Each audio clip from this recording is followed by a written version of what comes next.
الفاتحة إلى حضرة النبي صلى الله عليه وسلم.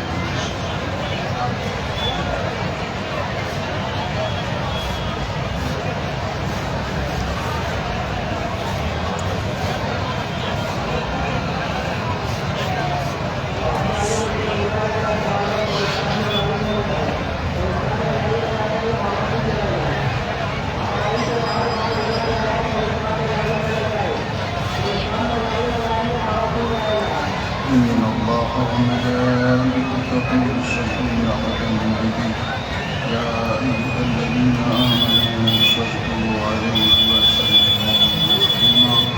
اللهم صل على سيدنا مولانا محمد وعلى آل سيدنا محمد وبارك وسلم صلاة وسلاما عليك يا رسول الله. سبحان ربك رب العزة عما يصفون وسلام على المرسلين والحمد لله رب العالمين. آمين. بحق لا إله إلا الله محمد رسول الله.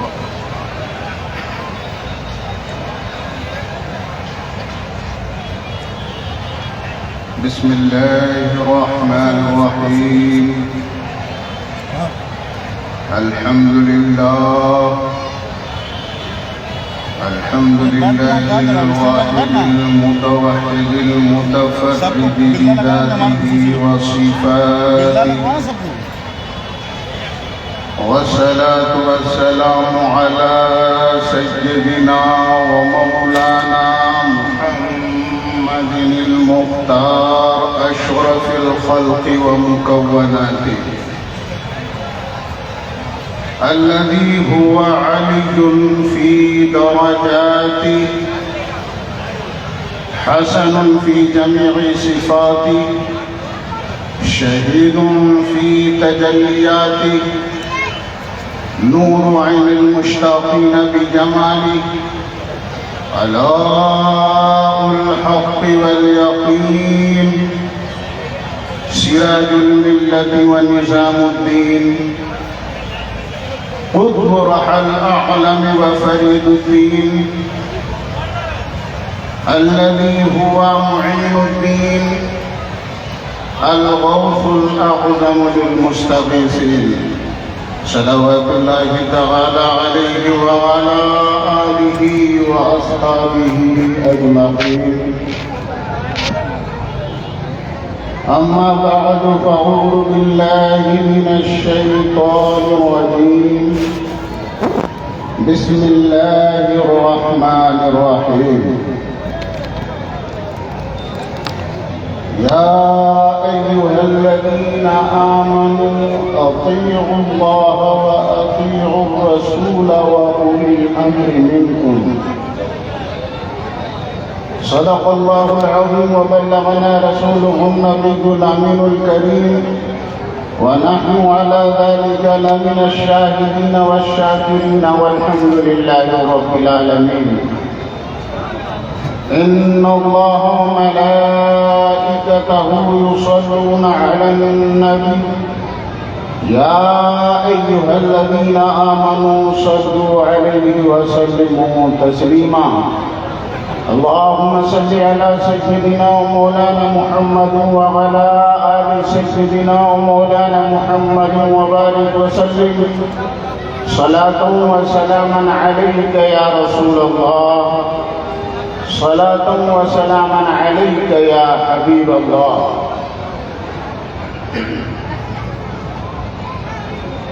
اسٹیج پہ تشریف فرما معزز علماء کرام، مداحان بارگاہ رسالت مآب صلی اللہ تعالی علیہ وسلم، جملہ سامعین کرام،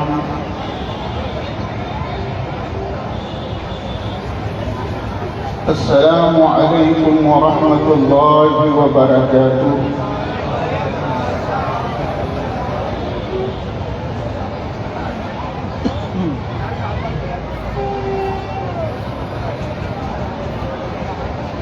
عرس مبارک کی تقریب کی مناسبت سے فیضان اولیاء کانفرنس کے عنوان سے اس عظیم اجلاس کا انعقاد عمل میں آیا ہے۔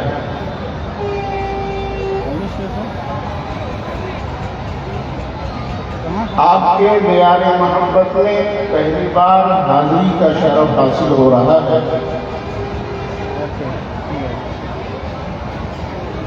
یہ دیار محبت ہے، دیار عشق ہے،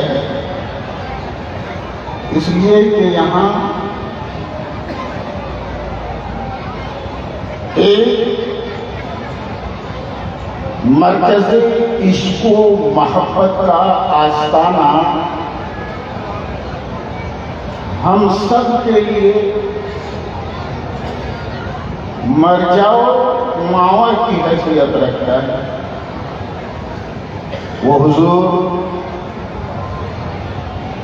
سید شاہ محمد شاہباز رحمت اللہ تعالی علیہ کا بافیض آستانہ ہے۔ انہی کے فیض کی چھتر چھایا میں ہم سب یہاں پر بیٹھے ہوئے ہیں۔ انشاءاللہ تبارک و تعالی جب تک آپ اس محفل میں بیٹھے رہیں گے، اولیاء کرام کے فیضان کی بارش نازل ہوتی رہے گی،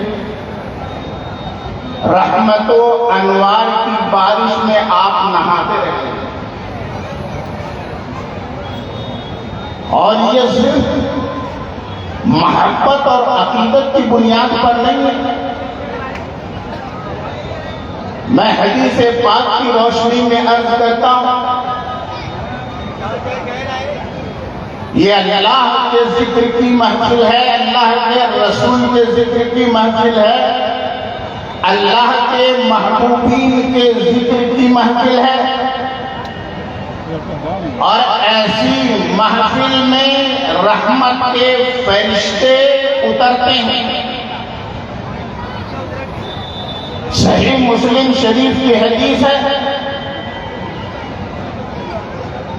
اللہ کے پیارے حبیب صلی اللہ تعالی علیہ وسلم نے ارشاد فرمایا ہے، ان للہ ملائکۃ سیاحین فی الارض، بے شک اللہ تبارک و تعالی کے کچھ فرشتے ہیں جو روئے زمین کی سیر کرتے ہیں، زمین کا چکر لگاتے ہیں۔ ان کی ڈیوٹی ہی یہی ہے کہ وہ روئے زمین کا چکر لگائیں۔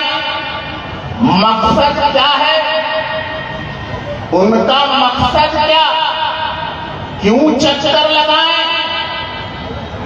وجہ کیا ہے ان کا مقصد؟ خود حدیث پاک میں موجود ہے، یلتمسون اہل الذکر، ان کا مقصد یہ ہوتا ہے کہ وہ روئے زمین کا چکر لگائیں، گھوم گھوم کر وہ تلاش کریں، ڈھونڈیں کہ کہاں پر ذکر کرنے والوں کی مجلس ہے، اللہ کو یاد کرنے والے کہاں بیٹھے ہیں، اللہ کے محبوبین کو یاد کرنے والے کہاں بیٹھے ہیں، اللہ کی رحمت کا ذکر کرنے والے کہاں بیٹھے ہیں، اللہ کی جنت کا ذکر کرنے والے کہاں بیٹھے ہیں، اللہ تبارک و تعالی کے خوف کا تذکرہ کرنے والے کہاں بیٹھے ہیں، اللہ کے جہنم کا تذکرہ کرنے والے کہاں بیٹھے ہیں۔ وہ تلاش کرتے ہیں، ڈھونڈتے ہیں، اور جب ایسی مجلس پا لیتے ہیں تو وہ فرشتے آپس میں ایک دوسرے سے کہتے ہیں، ہلموا الی مقاصدکم، آؤ آ جاؤ، تم کو تمہارا مقصد مل گیا، تم کو تمہارا مطلوب مل گیا۔ یہاں پر ایک نقطہ کی طرف توجہ چاہوں گا، ہمارا اور آپ کا مطلوب کیا ہے، ہمارا اور آپ کا مقصود کیا ہے؟ ہمارا مقصود تو یہ ہے نا کہ ہمیں فرشتوں کی رحمت کی دعا مل جائے، فرشتوں کی مغفرت کی دعا مل جائے۔ یہی وجہ ہے کہ ہمیں حکم دیا گیا ہے کہ تم آمین کہو، تم آمین کہو۔ جب تم سورہ فاتحہ کی تلاوت کرو اور وَلَضَّالِّينَ تک پہنچو تو کہو آمین، اس لیے کہ تم نے دعا کی کہ اے اللہ ان کا راستہ چلا جن پر تو نے انعام کیا ہے، صراط مستقیم پر چلا، ان کے راستے پہ چلا جن پر تیرا انعام ہے، ان کے راستے پہ نہ چلا جن پر تیرا غضب ہوا ہے، ان کے راستے پر نہیں۔ یہ دعا تم نے کی، اور جب یہ دعا کی تو آخر میں یہ کہو آمین۔ آمین کا مطلب استجب، اے اللہ میں نے جو دعا کی اس دعا کو تو قبول فرما، اس دعا کو تو قبول فرما، آمین کہو۔ حکم دیا نبی نے آمین کہو، قولوا آمین فإن من وافق تامینہ تامین الملائکہ غفر له ما تقدم من ذنبہ۔ اس لیے کہ جب تم آمین کہو گے فرشتے بھی آمین کہتے ہیں، تو اگر تمہارا آمین کہنا اور فرشتوں کا آمین کہنا ایک ساتھ ہو جائے تو فرشتوں کی دعا قبول ہو جائے گی، تو فرشتوں کی دعا کے وسیلے سے تمہاری دعا بھی قبول ہو جائے گی۔ تو ہمارا مطلب یہ ہے فرشتوں کی دعا مل جائے، ہمارا مطلب و مقصود یہ ہے فرشتوں کی رضا مل جائے، اور فرشتوں کا مطلب و مقصود یہ ہے کہ تمہاری مجلس میں مل جائے، تمہارے ذکر کی محفل انہیں مل جائے۔ وہ اس لیے چکر لگاتے ہیں، زمین کی سیر کرتے رہتے ہیں، اور جب ایسی محفل ملتی ہے ایک دوسرے سے کہتے ہیں ہلموا الی مقاصدکم، آ جاؤ تم کو تمہارا مطلوب مل گیا، تم کو تمہارا مقصود مل گیا۔ اس کے بعد وہ محفل میں بیٹھ جاتے ہیں اور وہ بھی ذکر سننے لگتے ہیں، وہ بھی ذکر سننے لگتے ہیں۔ اپنی قسمت پر ناز کرو کہ تم کسی اور کے ساتھ نہیں بیٹھے ہو، اللہ کی رحمت کے فرشتوں کے ساتھ بیٹھے ہو۔ سبحان اللہ۔ اب اگر کوئی کہے ہمیں تو نظر ہی نہیں آتا، فرشتے ہمیں دکھتے ہی نہیں، ارے بہت سی چیزیں ہیں نا جو نظر نہیں آتی ہیں، لیکن ہم اور آپ مانتے ہیں کہ نہیں؟ ہم اور آپ ان کی حقیقتوں کو تسلیم کرتے ہیں کہ نہیں؟ تفصیل میں جانے کی ضرورت نہیں ہے، تو موجود ہونے کے لیے دکھنا ضروری نہیں ہے۔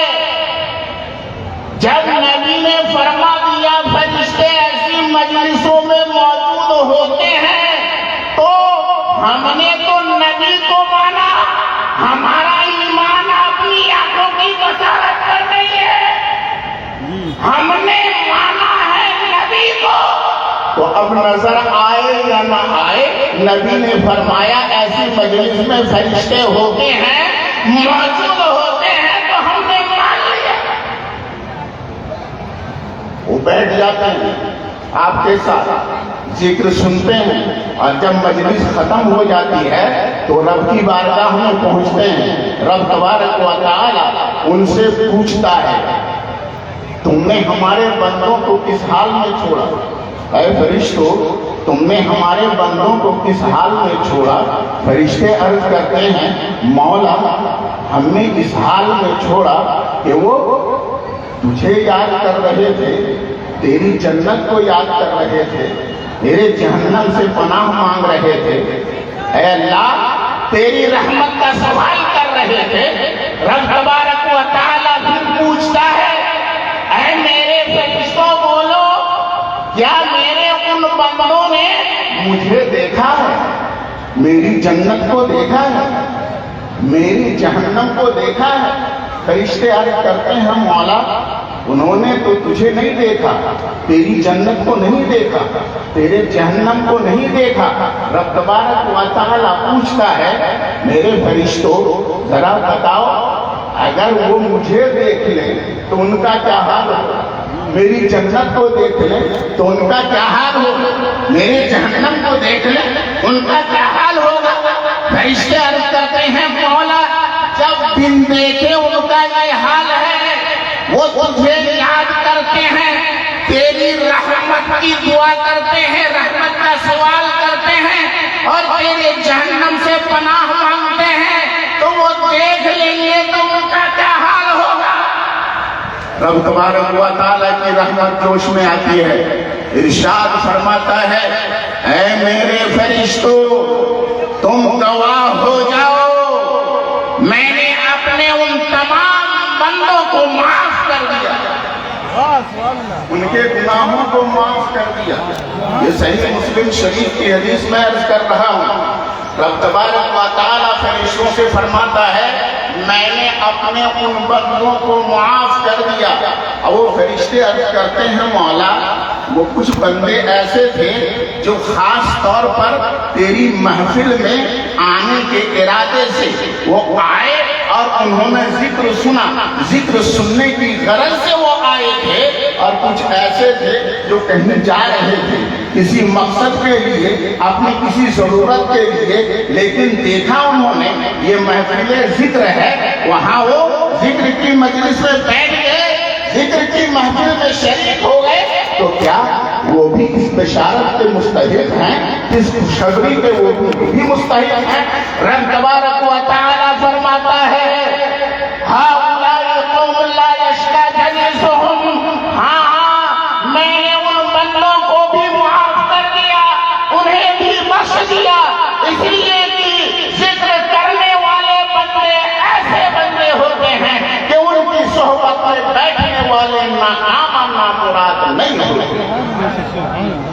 حضرات گرامی میری باتوں کو غور سے سننے کی کوشش کریں، آپ کو میں جذباتی بنانا نہیں چاہتا، گفتگو آپ غور سے سنیں، آپ کچھ لے کر کے جائیں، کچھ سنیں اور صرف دماغ میں نہ لائیں، دماغ سے ہوتا ہوا وہ دل میں اتر جائے۔ بات وہی ہے، اگر صرف دماغ تک رہ جائے تو صرف انٹرسٹ آتا ہے، مزہ آتا ہے، لطف آتا ہے، لیکن جب وہ بات دل میں اتر جاتی ہے تو آدمی کے اعضاء و جوارح سے اس کا اثر ظاہر ہوتا ہے، ہاتھ سے اس کا اثر ظاہر ہوتا ہے، قدموں سے اس کا اثر ظاہر ہوتا ہے، اس کے پورے وجود سے اس کا اثر ظاہر ہوتا ہے، اور جب تک بات کانوں سے ہو کر دل میں نہ اترے وہ ہوا میں تیرتی رہتی ہے، وہ صرف مزاج کو مزہ دیتی ہے، اس لیے دل میں اتارنے کی کوشش کریں۔ ایک مرتبہ درود پاک پڑھنے تو آگے سناؤں، اللہم صلی علی سیدنا و مولانا محمد معدن الجود والکرم من بین علم والحلم والحکم وبارک وسلم صلاة و سلاما علیک یا رسول اللہ، صلاة و سلاما علیک یا حبیب اللہ۔ میں نے حدیث پاک عرض کر دی لیکن چند نقطے کی طرف توجہ دلانا چاہتا ہوں، غور سے سنیں۔ فرشتے آتے ہیں، رب کی بارگاہ میں جاتے ہیں، رب ہم سے پوچھتا ہے، سوال کرتا ہے میرے بندوں کو کس حال میں چھوڑا؟ کیا اللہ نہیں جانتا کہ فرشتے کہاں سے آ رہے ہیں، کس مجلس سے آ رہے ہیں؟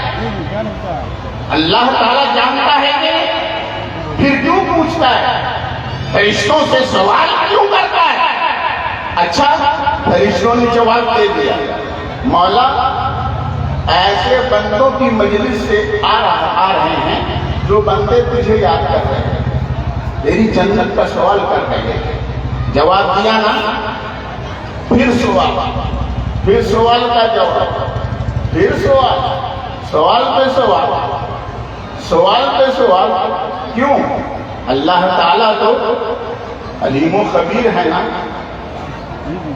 وہ ہے نا علیم بذات الصدور، لیکن وہ پوچھتا ہے وجہ کیا ہے، حکمت کیا ہے؟ اللہ اس لیے پوچھتا ہے، سوال اس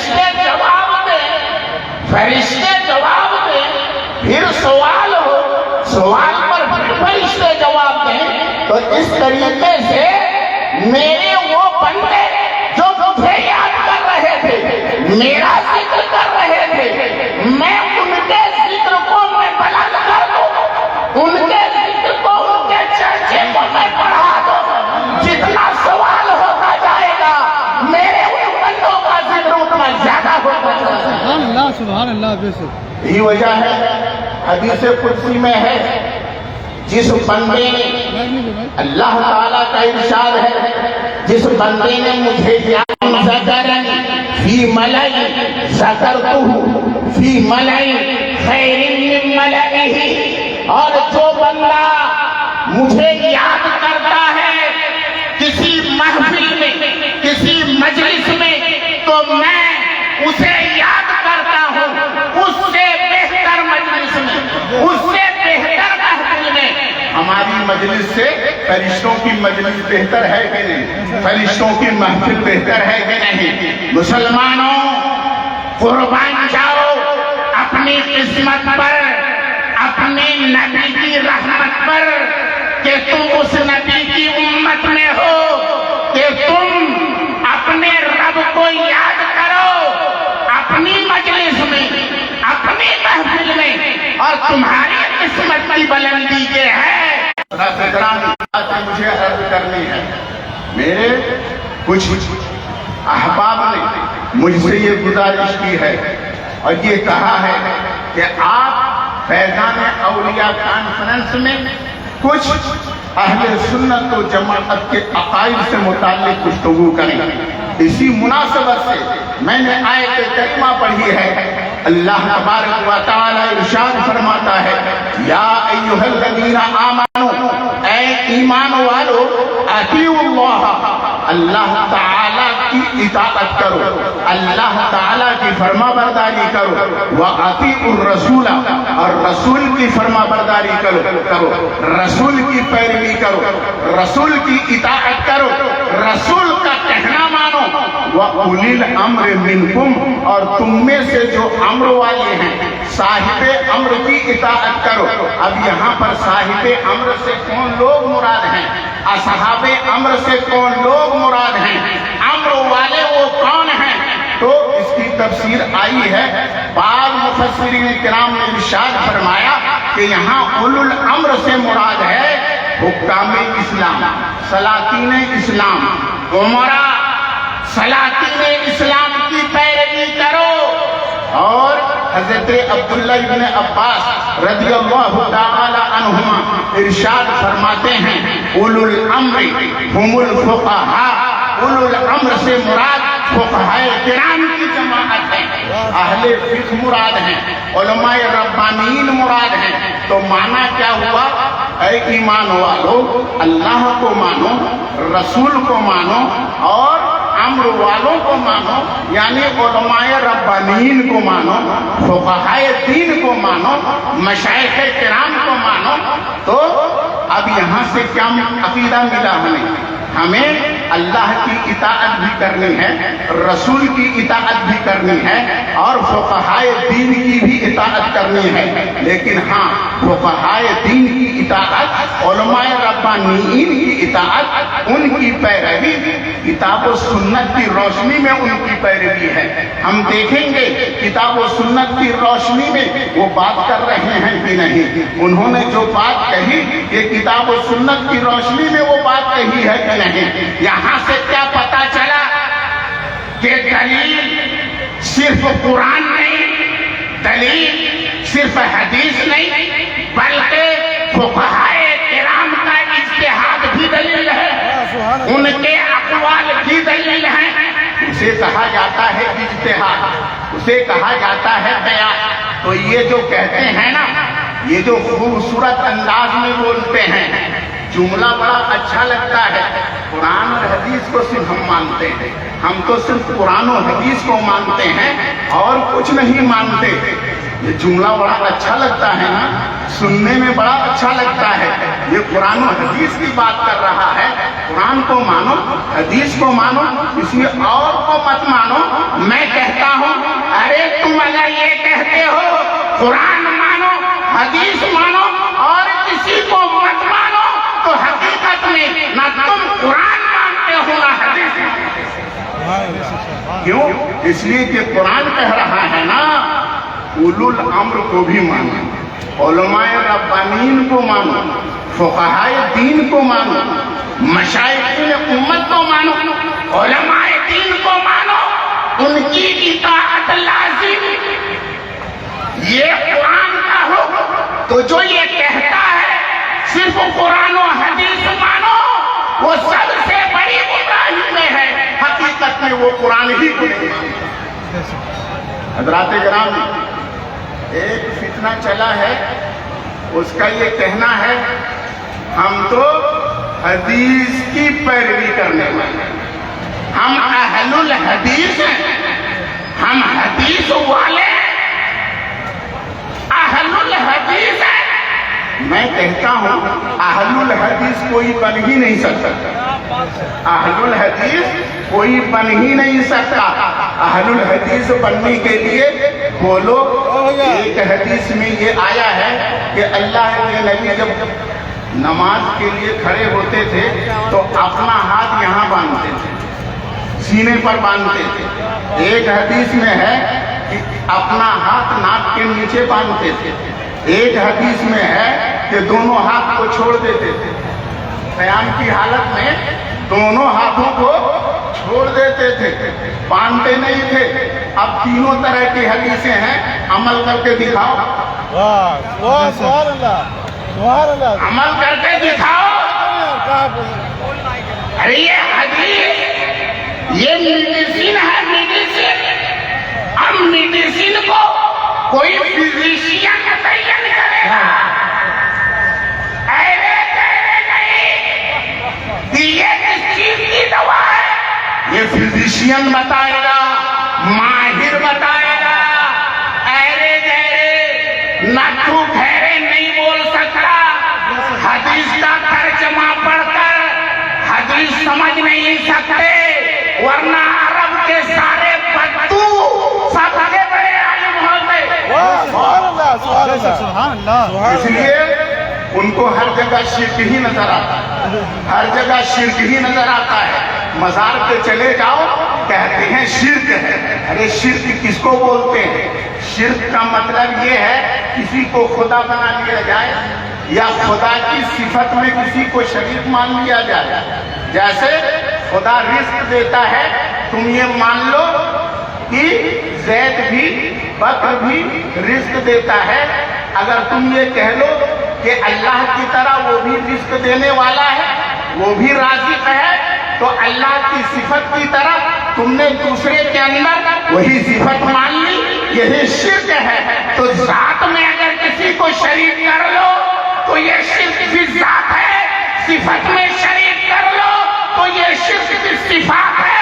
اگر کہتے ہو مزار میں جانا شرک ہے تو پہلے ثابت کرو کہ اللہ بھی مزار جاتا ہے. کیا حقیقت ہے؟ کیا اللہ مزار جاتا ہے؟ مزار پہ حاضری اللہ دیتا ہے. تو پھر شرک کیسے؟ ارے شرک کا مطلب تو یہی ہوا نا, اللہ کی صفت میں کسی کو شریک بنا لو, اللہ کی ذات میں کسی کو شریک بنا لو. اور یاد رکھو کتنا ہی بڑا جاہل کیوں نہ ہو جائے, وہ قبر کو پکڑ کر لوٹ پوٹ کیوں نہ جائے, وہ جاہل تو ہو سکتا ہے, وہ کچھ بھی انداز اپنا سکتا ہے, لیکن کوئی مسلمان صاحب قبر اور صاحب مزار کو خدا اور معبود نہیں سمجھتا. ہے کوئی جاہل سے جاہل, گنوار سے گنوار, کسی کو لاؤ, ہاں اس سے لپٹنا منع ہے, سجدہ کرنا حرام ہے, لیکن اسے تم شرک کہہ دو, یہ صحیح نہیں ہے. ہر جگہ شرک نظر آتا ہے, انہیں شرک ہی شرک نظر آتا ہے. میرے دوستوں اور بزرگوں, سب سے پہلے ان سے پوچھنا تم جو یہ شرک کہتے ہو نا, تو تو شرک کس لحاظ سے شرک ہے؟ کیا اسے معبود سمجھا جا رہا ہے؟ کیا معبود کی صفت اس کے اندر مانی جا رہی ہے؟ اچھا اگر یہ کہو کہ اللہ تبارک و تعالیٰ نے اپنے لیے جو صفت بیان کی ہے وہ صفت کسی اور کے لیے ثابت کر دو تو شرک ہو جائے۔ اللہ مددگار ہے، کسی کو مددگار کہو تو شرک ہے، تو پھر تم کسی کو مددگار کہو گے تو مشرک ہو جاؤ گے۔ اور صرف یہی نہیں، اگر کسی کو زندہ کہو گے تو بھی مشرک ہو جاؤ گے، کسی کو زندہ کہو گے تو بھی مشرک ہو جاؤ گے۔ کیوں؟ اس لیے کہ اللہ بھی تو زندہ ہے، اللہ بھی تو زندہ ہے۔ اب کسی کو زندہ کہو گے تو مشرک۔ ارے اللہ موجود ہے کہ نہیں؟ موجود ہونا اللہ کی صفت ہے کہ نہیں؟ اللہ موجود ہے، آپ بھی موجود ہو، ہم بھی موجود ہیں، تو اگر آپ کہہ دو کہ ہم موجود ہیں تو مشرک ہو گئے۔ ارے شرک کی ڈیفینیشن کیا ہے؟ پہلے شرک کو سمجھو۔ یہ بدھو اور یہ بدھو یہ دونوں شرک سمجھتے نہیں، اس لیے عرب کے بدھو ہذا شرک ہذا شرک، یا ہذا شرک ہذا شرک، اور یہاں بدھو کہتا ہے یہ شرک یہ شرک۔ حضرات بہت بڑا فتنہ ہے یہ، بہت بڑا فتنہ۔ اور یہ فتنہ شروع کیسے ہوتا ہے؟ آپ کو سب سے پہلے بندھن سے آزاد کرتا ہے، سب سے پہلے بندھن سے آزاد۔ اس قوم کا کام یہ ہے کہ مسلمانوں کو بندھن سے آزاد کر دیتی ہے۔ وہ بندھن کس چیز کا بندھن ہے؟ وہ ہے تقلید کا بندھن، وہ ہے تقلید کا بندھن۔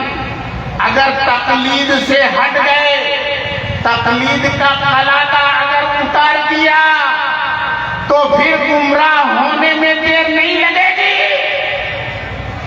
تقلید نیچرل چیز ہے، اس سے انکار نہیں کر سکتے۔ اپنی لائف میں دیکھو، اپنی زندگی میں دیکھو۔ اچھا وہ بات میں سمجھاتے آگے بڑھ گئے۔ ان سے کہو بھئی اللہ بھی زندہ، آپ بھی زندہ، اللہ بھی موجود، آپ بھی موجود، پھر شرک کیوں نہیں؟ بولو کیوں نہیں؟ عقیدہ کو سمجھو، سمجھ کر کے عقیدہ رکھو۔ بھئی جاننے والا اللہ بھی ہے، آپ بھی جاننے والے ہو۔ علم والا اللہ ہے، آپ بھی علم والے ہو۔ بھی اللہ عالم ہے کہ نہیں؟ آپ کسی کو عالم کہو گے تو کیا مشرک ہو جاؤ گے؟ بولو نہیں نا؟ ارے اللہ رؤوف و رحیم ہے، لیکن اس نے اپنے نبی کو رؤوف و رحیم فرمایا۔ کیا قرآن میں شرک کی تعلیم ہے؟ بولو، پوائنٹ یاد رکھو۔ اللہ موجود ہے، خود سے موجود ہے، اس کو کسی نے موجود نہیں کیا، اس کو کسی نے موجود نہیں کیا۔ ہم اور آپ موجود ہیں، دنیا میں جتنی چیزیں موجود ہیں ہر چیز کو موجود کرنے والا اللہ ہے۔ تو ہمارا موجود ہونا اللہ کے موجود کرنے سے ہے۔ ہم پہلے موجود نہیں تھے، بعد میں تھے۔ اللہ ہمیشہ سے موجود ہے، وہ ہمیشہ موجود رہے گا۔ ہمارا وجود فنا ہو جانے والا ہے، ہم موجود نہیں رہیں گے۔ پہلے موجود نہیں تھے، موجود ہم نہیں رہیں گے، تو ہمارا موجود رہنا اور ہے اور اللہ کا موجود ہونا اور ہے۔ جب الگ الگ ہو گیا شرک نہیں ہوا نا؟ ہم زندہ ہیں نا، لیکن ہم خود سے زندہ نہیں ہیں، اللہ کے زندگی دینے سے ہم زندہ ہیں، اللہ کے زندہ رکھنے سے ہم زندہ ہیں، اور اللہ خود سے زندہ ہے۔ تو اگر ہم کہیں اپنے آپ کو کہ ہم زندہ ہیں تو یہ شرک نہیں ہے، دونوں میں فرق ہو گیا نا۔ ہم کسی کو عالم کہتے ہیں تو مطلب کیا ہے؟ اس کا مطلب یہ ہے اسے جو علم ملا ہے یہ اللہ کی عطا سے ملا ہے، اللہ کے دینے سے ملا ہے۔ اسے جو علم ملا ہے اسے لمیٹڈ ملا ہے، محدود ملا ہے، اس کی ایک حد ہے۔ اور اللہ تعالیٰ کو جو علم حاصل ہے وہ علم کسی کے دینے سے نہیں ہے، اس کے علم کا کوئی لمٹ نہیں ہے، لمیٹیشن نہیں ہے، غیر محدود علم ہے، اس کا علم تمام چیزوں کو محیط ہے، اور ہمارا علم ایسا نہیں ہے۔ فرق ہوا کہ نہیں؟ بولو فرق ہوا نا؟ اب اگر کسی کو کہو عالم تو اللہ بھی عالم، اور کسی کو ہم عالم کہتے ہیں تو دونوں کے عالم ہونے میں فرق ہے۔ ہمارے یہ عقیدے میں ہے، ضروری نہیں ہے کہ یہ کہیں کہ عالم ہے، محدود عالم ہے، یہ فانی عالم ہے، کیا یہ بولنا ضروری ہے؟ ارے کچھ بولنا ہوتا ہے، کبھی بولنے کی ضرورت ہوتی ہے تو، ورنہ عقیدے میں ہوتا ہے۔ عقیدے میں جب ہم بندے کو عالم کہتے ہیں اس کا مطلب یہ ہے اس کا علم محدود ہے، اس کا علم فانی ہے، اس کا علم عطائی ہے، اور جب اللہ کو عالم کہتے ہیں تو اس کا مطلب یہ ہوتا ہے کہ اللہ کا علم غیر محدود ہے، وہ غیر فانی ہے، وہ وسیع ہے، وہ لامحدود ہے، وہ ذاتی ہے، کسی کی عطا سے نہیں ہے، کسی کے دینے سے نہیں ہے۔ یہ عقیدے کا فرق رکھنا ہوگا کہ نہیں؟ ورنہ قدم قدم کی شرک سے آپ بچ ہی نہیں پاؤ گے۔ ان کا کیا کام ہے؟ ان کا کام یہ ہے کہ آپ کو تقلید سے آزاد کرنا۔ نہ امام ابو حنیفہ کو مانو، نہ امام شافعی کو مانو، نہ امام مالک کو مانو، نہ امام احمد بن حنبل کو مانو، چاروں مذہب میں سے کسی کو مت مانو۔ پھر کیا کریں بھائی؟ بولے قرآن سمجھنا بڑا آسان ہے، حدیث سمجھنا بہت آسان ہے، خود سے قرآن اور حدیث سمجھو، خود سے قرآن و حدیث سمجھو، کسی ایمان کی تقلید مت کرو۔ میرے پاس ایک نوجوان آیا، کالج کا پڑھا ہوا، بامبے میں جوگیشوری کی خانقاہ میں موجود تھا۔ وہ آیا اور کرب و فر کے ساتھ آیا، بالکل کبر غرور کے ساتھ سینہ تان کے بولا، باتوں بات میں تو کسی مولوی عالم کو فالو نہیں کرتا۔ میں نے کہا آپ فالو نہیں کرتے، آپ عالم ہیں؟ بولے نہیں میں عالم نہیں ہوں۔ پھر آپ فالو نہیں کرتے؟ بولا میں بخاری مسلم خود سے پڑھتا ہوں۔ میں نے کہا کہ آپ نے کہا میں عالم نہیں ہوں تو بخاری اور مسلم خود سے آپ کیسے پڑھتے ہیں؟ بخاری اور مسلم خود سے آپ کیسے پڑھتے ہیں؟ وہ کہنے لگا میرے پاس ٹرانسلیشن ہے، بخاری کا ٹرانسلیشن ہے، مسلم کا ٹرانسلیشن ہے۔ میں نے کہا کس زبان میں ٹرانسلیشن ہے؟ اس نے کہا انگریزی زبان میں ٹرانسلیشن ہے۔ تو میں نے کہا پھر یہ کہو کہ میں بخاری کا ٹرانسلیشن کر رہا ہوں، مسلم کا ٹرانسلیشن کر رہا ہوں، کیوں دھوکہ دے رہے ہو؟ کیا بخاری انگریزی زبان میں ہے؟ کیا مسلم شریف انگریزی زبان میں ہے؟ کیا نبی کی حدیثیں انگلش میں ہے؟ بولا ٹرانسلیشن تو ہے نا، ترجمہ تو ہے نا۔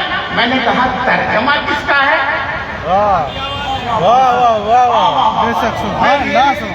بہت سے لوگ ہیں مجمع میں تقریر جمانے کے لیے کچھ بھی بول دیتے ہیں۔ میں نے کہا یہ بولو ترجمہ کس کا پڑھ رہے ہو، اور ٹرانسلیشن کا ٹرانسلیٹر کون ہے؟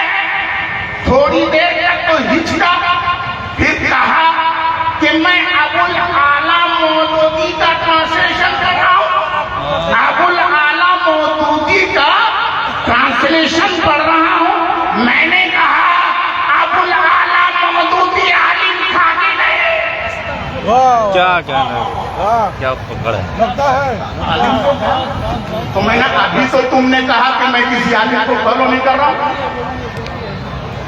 ابھی تم ٹرانسلیشن پڑھ رہے ہو، اعتماد کرتے ہی تو پڑھ رہے ہو، بھروسہ کرتے ہی تو پڑھ رہے ہو، اعتماد کر رہے ہو۔ اور اس نے حدیث کا جو وشلیشن کیا ہے، اس کا جو اس نے اس کی تشریح کی ہے، اس پہ اعتماد کرتے ہی تو پڑھ رہے ہو۔ اب سنو، تم ابو الاعلیٰ مودودی پر اعتماد کر کے بخاری و مسلم سمجھ رہے ہو، ہم امام اعظم پر اعتماد کرتے ہوئے بخاری و مسلم پڑھ رہے ہیں۔